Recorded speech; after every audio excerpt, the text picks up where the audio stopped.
Bienvenidos a Mundo INA. Además de ser objeto de investigación científica, las zonas arqueológicas con su entorno social y ambiental forman un complejo cultural cuya recuperación integral forma parte de la estrategia del INA. La antigua ciudad prehispánica de Paquimé se localiza al noroeste del estado de Chihuahua, en una zona semidesértica y extremosa, un importante centro comercial y religioso de su tiempo. Yo soy Silvina Vega y esto es Mundo INA.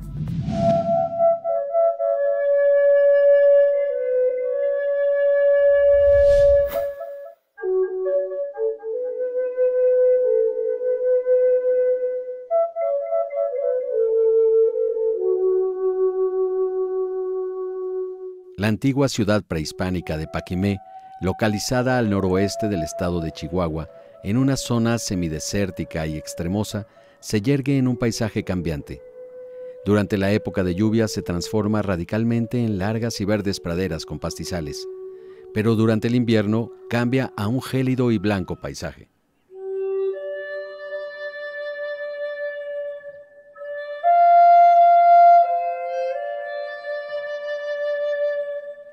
Paquimé fue centro rector de la cultura llamada Casas Grandes, con un área de influencia que abarcó algunas porciones de Sonora, Nuevo México y la mayor parte de Chihuahua.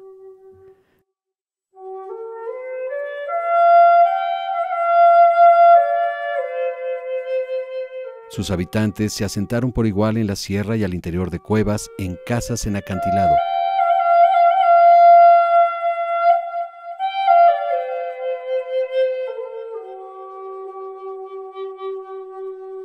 Así como en un entorno de dunas y arena.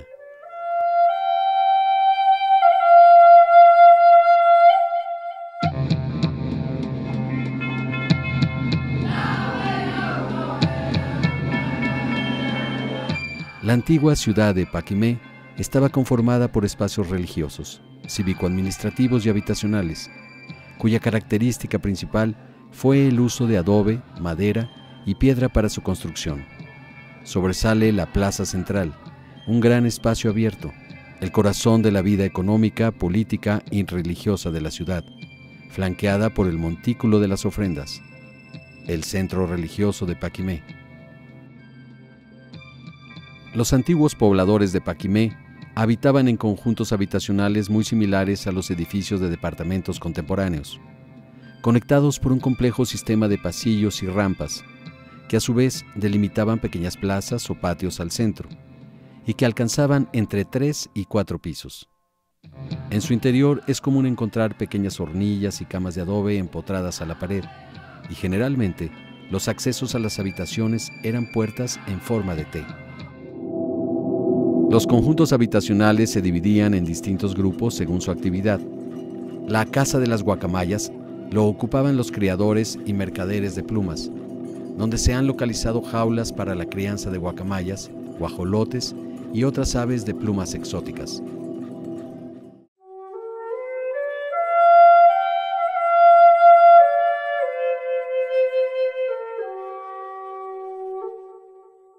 Con base en las exploraciones arqueológicas, se estima que las ruinas de la ciudad conservan por lo menos 2.000 cuartos, que albergaron una población estimada entre 3.000 y 4.000 habitantes.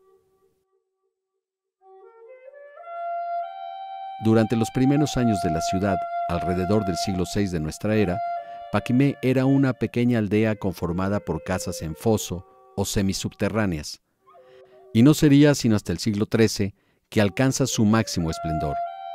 Entonces Paquimé se convirtió en un importante centro de control y redistribución de concha, turquesa, sal, cobre y productos considerados de lujo, como plumas de ave. Los primeros investigadores en los años 50 consideraron a Paquimé como un puesto de avanzada comercial entre Mesoamérica y los pueblos ubicados en el actual suroeste de Estados Unidos. Recientes investigaciones han cambiado esta perspectiva y actualmente se concibe a Paquimé no como un punto comercial, sino un centro rector, donde residía la élite de la cultura Casas Grandes y donde se controlaba la producción agrícola, la organización de la población, el intercambio comercial, así como el culto religioso.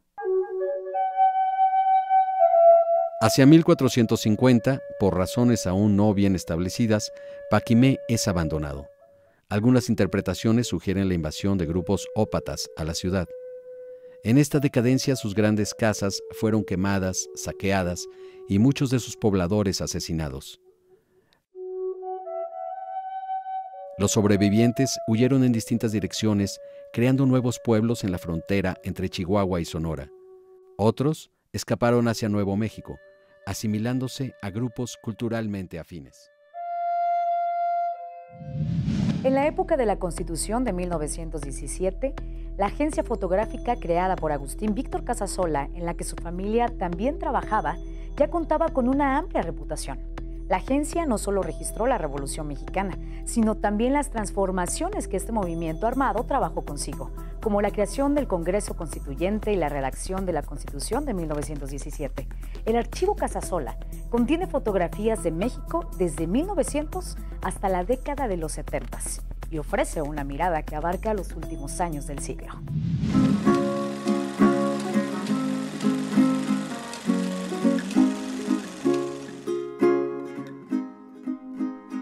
Corría el año de 1912. Las noticias de la revolución acaparaban la prensa cuando el fotoreportero Agustín Víctor Casasola tuvo a bien abrir una agencia fotográfica. Su lema: tengo o hago la fotografía que usted necesite. Además de cubrir la lucha revolucionaria, Agustín Casasola quiso documentar todos los aspectos de la vida nacional, tanto pública como privada. Tarea difícil para una sola persona, así que pronto contrató a fotógrafos externos, compró imágenes y metió a su familia en el negocio. De esta manera, comenzó a conformarse el archivo Casasola, tesoro que a lo largo de 7 décadas reuniría casi 500,000 de placas y la obra de por lo menos 500 autores. La amplia documentación fotográfica de este acervo no solo ilustra la lucha revolucionaria, sino también las transformaciones políticas que trajo consigo,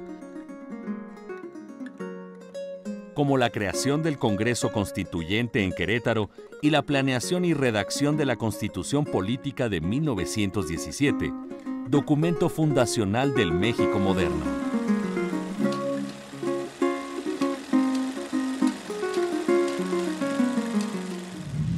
Ha llegado el momento de hacer nuestra primera pausa. Pero ¿sabía usted que en Teúl se está haciendo uso de la tecnología como la realidad virtual, entre otras, para recorrer diversas zonas arqueológicas? No se pierda esta información regresando del corte.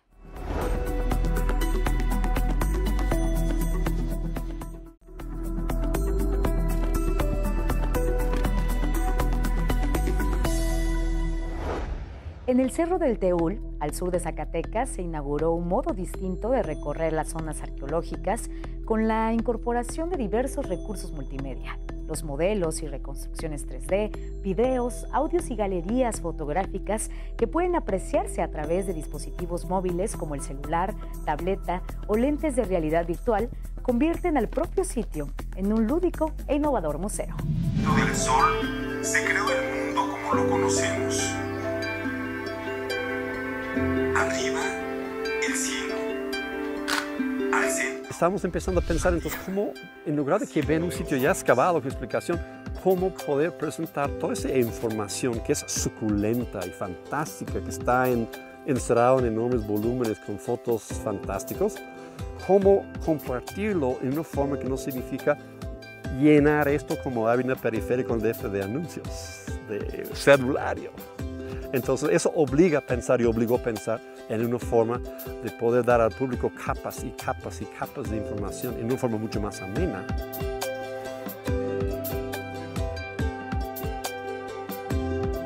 Al principio pues vas empezando desde una forma muy general y vas a ir haciéndote más específico hacia todos esos conjuntos, de tal forma que cuando termines tu recorrido ya hayas conocido a grandes rasgos la zona, a través de lo que viste al principio y en específico cada conjunto, cada información que ves.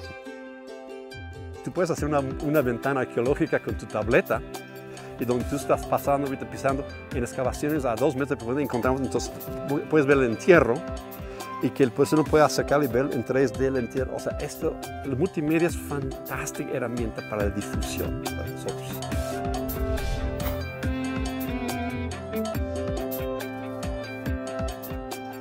La idea no es con la aplicación quitar de tajo todo el contenido del sitio, sino expandirlo, ¿no? Que una persona que venga sin celular igualmente pueda disfrutar de la zona. Y si traes tu teléfono y traes instalada la aplicación, de todas formas puedas llevártelo. Esa es una de las ventajas, justamente que las cédulas, la misma cédula que te da información, la misma cédula que vas a poder utilizar con la aplicación. Arqueólogos del Instituto Nacional de Antropología e Historia descubrieron frente a la Catedral Metropolitana de la Ciudad de México una lápida funeraria de la primera mitad del siglo XVI, la cual podría formar parte de la tumba de Miguel de Palomares, canónigo español que fue integrante del primer cabildo eclesiástico de la Catedral de México. Vamos a verlo.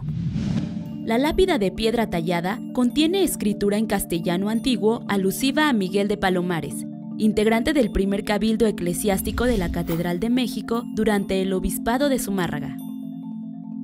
3 flores de lis talladas hacia la parte media hacen suponer que el canónigo pudo estar vinculado a la orden dominica.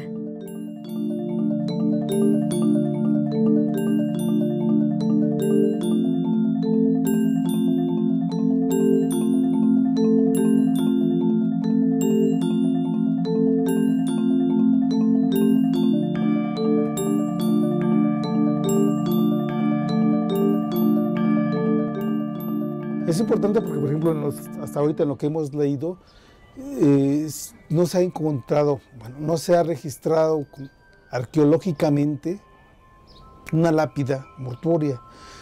En muchas iglesias hay lápidas y están expuestas, pero por lo regular nada más les interesa a los deudos, lo de las lápidas.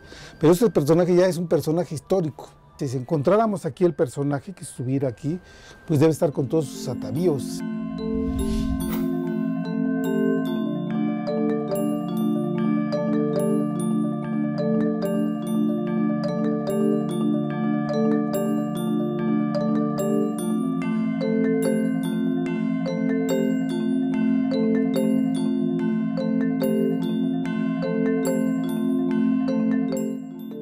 Un hallazgo más a cargo del programa de arqueología urbana del Museo del Templo Mayor, en atención al aviso del fideicomiso del Centro Histórico de la Ciudad de México, que contribuye a develar la historia de las décadas inmediatas a la conquista de México Tenochtitlan.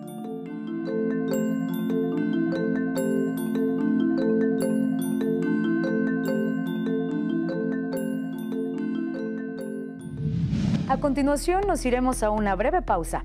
¿Pero usted sabe quién erigió el primer palacio neoclásico de toda América? Regresando, le voy a contar toda la historia.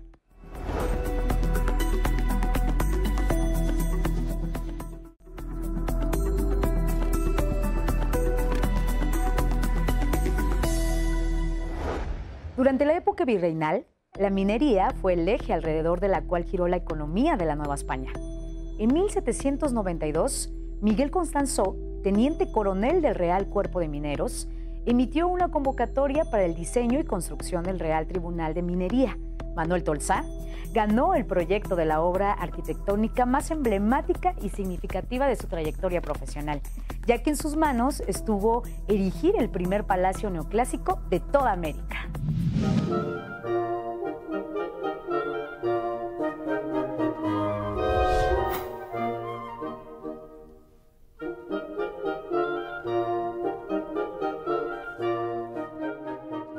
Durante la época virreinal, la minería fue el eje alrededor del cual giró la economía de la Nueva España.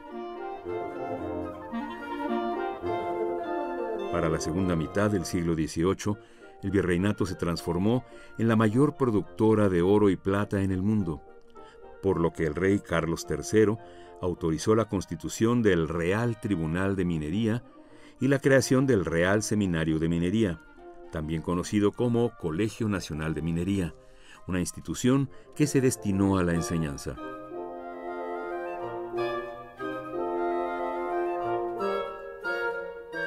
Para tal propósito, Miguel Constanzo, teniente coronel del Real Cuerpo de Mineros, emitió en 1792 una convocatoria para el diseño y construcción del colegio.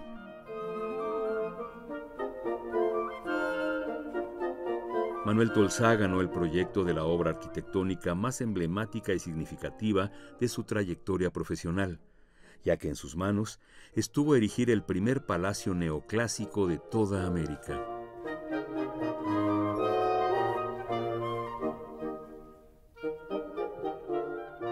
El 22 de mayo de 1797, Tolsá inició la cimentación del inmueble, cuyo proyecto arquitectónico contempló un patio principal de 2 niveles, una escalera con bóveda, un laboratorio, un observatorio astronómico, una biblioteca, una capilla, un salón de actos, un comedor, una puerta principal de hierro, entre otras edificaciones.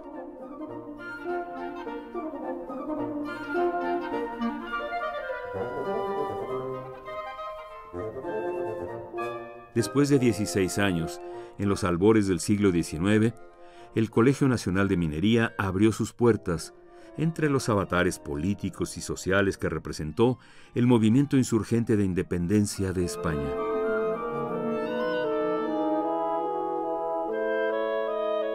Sin embargo, el colegio presentó fallas de construcción, es decir, mostraba claras pruebas de hundimiento.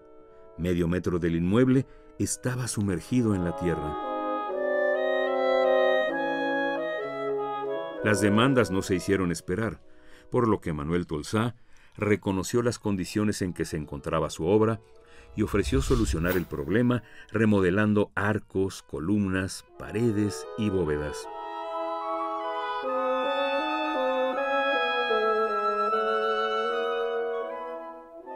Desde ese entonces, el edificio fue objeto de varios períodos de remodelaciones y modificaciones.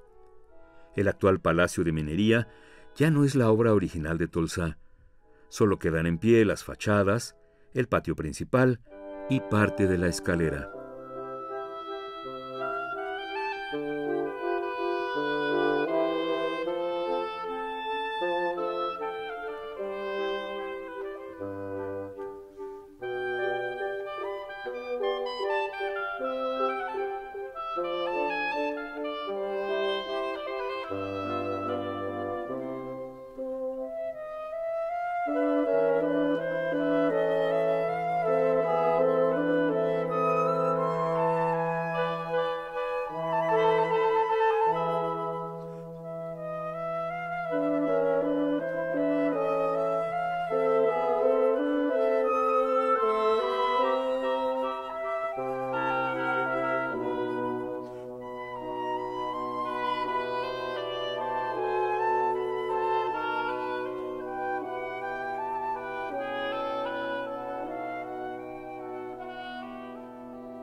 Esculturas clásicas y neoclásicas del siglo XVIII, además de pinturas y artes decorativas de esta última centuria, se pueden admirar en el Museo Nacional de Antropología.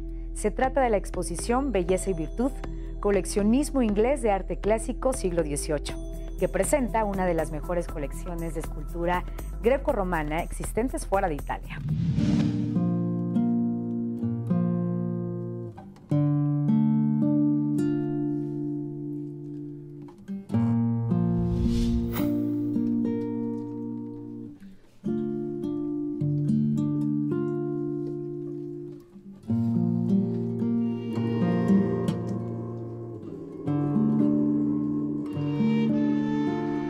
La belleza es una designación conceptual elaborada a partir de impresiones, influencias y modelos.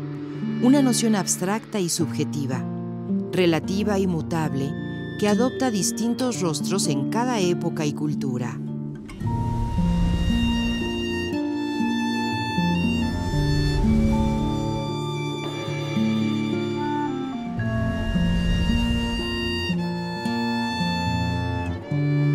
En la actualidad, nuestro concepto de belleza está fuertemente influenciado por las nociones occidentales, cuyas bases, tanto estéticas como legales, morales, políticas, sociales e intelectuales, se originan en el antiguo mundo grecorromano, al cual, entre el siglo I y el V de nuestra era, perteneció parte de la actual Gran Bretaña.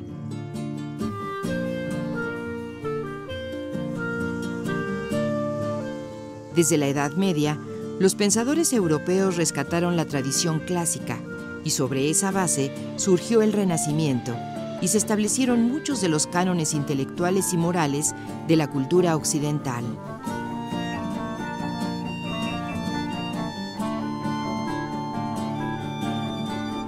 Para el siglo XVII, Inglaterra fue el primer país en el mundo en rechazar la monarquía absoluta, al destituir al rey católico Jacobo II, quien quiso imponerla, y restablecer el catolicismo en ese país.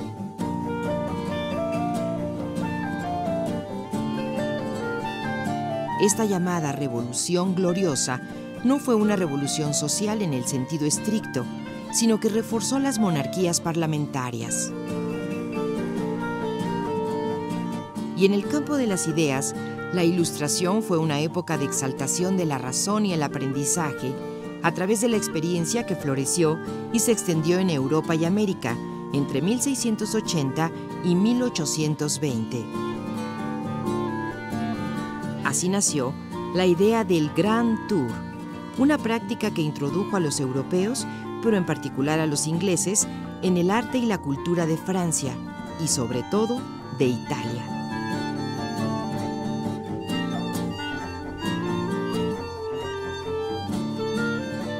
Para el siglo XVIII, Inglaterra se ubica en pleno auge. Se convierte en la máxima potencia económica mundial y trata de encontrar su propia individualidad sobre las bases de la tradición clásica.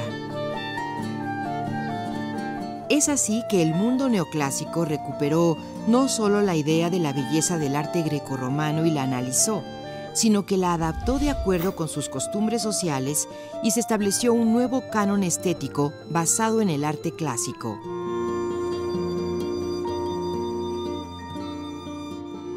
Sin embargo, ya entrado el siglo XIX, las desiguales condiciones sociales y el hartazgo de los sistemas políticos llevó a un nuevo cuestionamiento, en el cual este concepto de belleza basado en lo ideal se transforma en lo real, reconociendo la pobreza y la marginación de buena parte de la sociedad.